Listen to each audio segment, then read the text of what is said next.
साथियों नमस्कार, मैं हरिश्चंद्र बर्णवाल।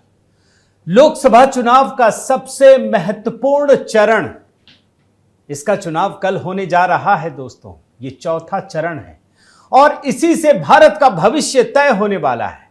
क्या आप जानना चाहते हैं कि इस चरण में भाजपा को 2014-2019 में कितनी सीटें मिली थी दोनों लोकसभा चुनाव में, और इस बार भारतीय जनता पार्टी को कितनी सीटें मिलेंगी? अगर ये जानना चाहते हैं तो आज का वीडियो आपको जरूर देखना चाहिए। मैं अपने विश्लेषण के जरिए आपको बताऊंगा कि चौथे चरण के मतदान में भारतीय जनता पार्टी को कितनी सीटें मिलने वाली है। बिल्कुल आंकड़ा दूंगा आपको मैं, और ये तो मैं अपने हिसाब से, अपने एनालिसिस के जरिए आपको बता रहा हूं। 13 मई यानी लोकसभा चुनाव के चौथे चरण में कल 10 राज्यों व केंद्र शासित प्रदेशों की 96 सीटों पर मतदान होंगे। इसमें आंध्र प्रदेश की सभी 25 सीटों पर दोस्तों और तेलंगाना की सभी 17 सीटों पर चुनाव हो रहे हैं। मैंने आंध्र प्रदेश चुनाव को लेकर भविष्यवाणी की है, वो आप जरूर देखिएगा। मेरे टाइमलाइन में जाकर डिस्क्रिप्शन में भी लिंक दे रखा है, आप जरूर देखिए कि मैंने आंध्र प्रदेश को लेकर क्या कहा है। और इसी प्रकार से दोस्तों आज ही मैंने सुबह तेलंगाना चुनाव को लेकर भविष्यवाणी की है कि भारतीय जनता पार्टी को कितनी सीटें मिलेंगी, आप ये भी देख सकते हैं। और बाकी राज्यों की बात करें तो उत्तर प्रदेश की 13 सीटों, महाराष्ट्र की 11 सीटों के अलावा पश्चिम बंगाल और मध्य प्रदेश की 8-8 सीटों पर कल मतदान हो रहा है। इसके अलावा बिहार और झारखंड की 5-5 सीटों पर चुनाव हो रहे हैं। ओडिशा की 4 और जम्मू कश्मीर की 1 सीट पर भी मतदान होना है। और इस तरह से दोस्तों चौथे चरण के चुनाव के साथ लोकसभा की 543 सीटों में से 379 सीटों पर चुनाव पूरा हो जाएगा।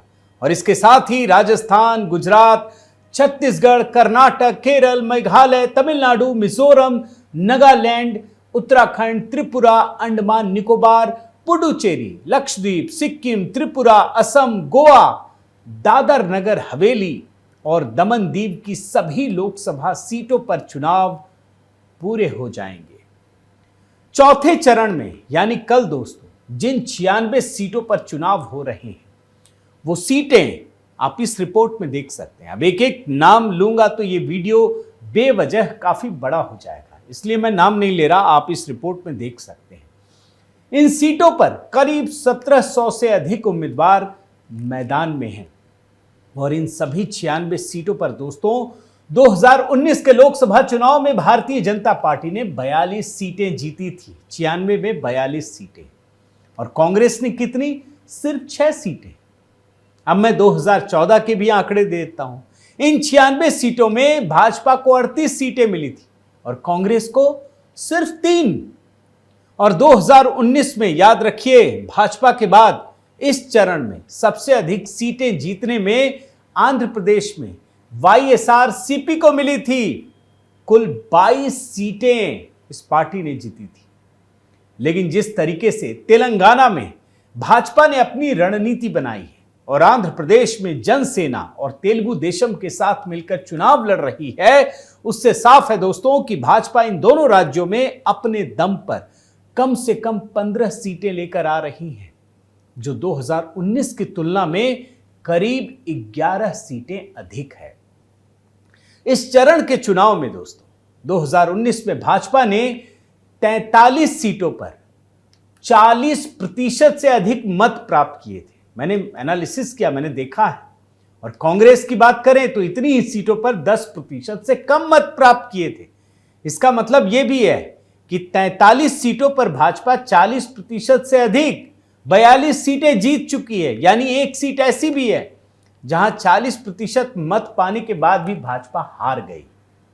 और इस चरण की जरा बात बताऊं आपको तो सबसे दिलचस्प मुकाबला कहां है? हैदराबाद में। यहां भाजपा की फायर ब्रांड नेता माधवी लता का मुकाबला असदुद्दीन ओवैसी से है। वहीं तेलंगाना के करीमनगर की बात करें तो वहां भाजपा के एक और फायर ब्रांड नेता संजय बंदी दोबारा चुनाव जीतने के लिए ताल ठोक रहे हैं। आंध्र प्रदेश की भी बात बता दूं, यहां वाईएसआर रेड्डी और उनकी बहन वाईएस शर्मिला के बीच अपने पिता राजशेखर रेड्डी की विरासत पर अधिकार करने का संघर्ष चल रहा है। इसमें वाईएस शर्मिला ने अपने पिता के निर्वाचन क्षेत्र कडप्पा से अपने भाई और मुख्यमंत्री को सीधी चुनौती दी है। कांग्रेस ने बड़ा पेंच फंसा दिया है, बहन को अध्यक्ष बना दिया है। लेकिन भाजपा छोड़कर दोस्तों टीएमसी में शामिल होने वाले एक और सीट की बात बता रहा हूं। फिल्म स्टार शत्रुघ्न सिन्हा पश्चिम बंगाल के आसनसोल से अपना भाग्य आजमा रहे हैं। लेकिन भाजपा ने यहां पर आसनसोल की मिट्टी में जन्मे एसएस आहलूवालिया को मैदान में उतारा है और यह सीट भी बड़ी दिलचस्प है, इसके बारे में मैं अलग से बता चुका हूं। वहीं बिहार से दोस्तों भाजपा के फायर ब्रांड नेता गिरिराज सिंह बेगूसराय से मैदान में हैं, जिन्होंने इस सीट को पिछले चुनाव में 2019 के चुनाव में रिकॉर्ड 4,20,000 वोटों से जीता था। अब कन्नौज का भी बता देता हूं। उत्तर प्रदेश का कन्नौज समाजवादी पार्टी का गढ़ था। इसको बचाने के लिए खुद समाजवादी पार्टी के मुखिया अखिलेश यादव मैदान में उतरे हैं। और गढ़ को बचाने के लिए आप याद कीजिए और आप जानकर हैरान होंगे कि अखिलेश यादव ने अपने पूरे परिवार को ही चुनाव प्रचार में झोंक दिया है। यह स्थिति है क्योंकि याद कीजिए 2019 के चुनाव में अखिलेश यादव की पत्नी डिंपल यादव इस गढ़ को बचा नहीं पाई थी और वो भाजपा के उम्मीदवार से चुनाव हार गई थी। इस चरण में दोस्तों उत्तर प्रदेश की 13 सीटों पर मतदान हो रहा है और अगर ध्यान से देखिए तो लोकसभा चुनाव में 2019 में भाजपा ने सभी सीटों पर कब्जा किया था। अब भी कोई संदेह नहीं है। मध्य प्रदेश की 8 सीटों पर चुनाव हो रहा है। अगर उसको भी आप 2019 के लोकसभा चुनाव के परिप्रेक्ष्य में देखें तो भाजपा ने अपना परचम लहराया था।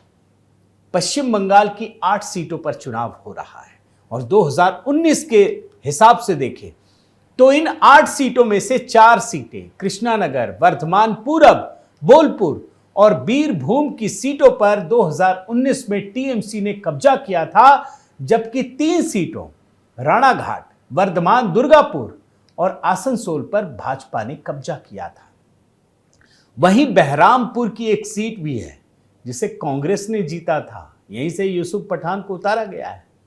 अगर महाराष्ट्र की बात करें दोस्तों 11 सीटों की जिन पर चौथे चरण में चुनाव हो रहे हैं तो उनमें से 7 सीटों नंदुरबार, जलगांव, रावर, जालना, पुणे, अहमदनगर और बीड से भाजपा चुनाव लड़ रही है, जबकि छत्रपति संभाजीनगर, मावल, शिरडी से शिवसेना शिंदे वाली पार्टी और शिरूर से एनसीपी अजित गुट चुनाव लड़ रहा है। सबसे खास बात यह है कि भाजपा जिन 7 सीटों पर चुनाव लड़ रही है उन सभी सीटों पर 2019 के लोकसभा चुनाव में भाजपा जीत हासिल कर चुकी है। इस बार भी कोई लड़ाई में नहीं है। अगर कोई कंफ्यूजन पैदा कर रहा है तो मत रहिए।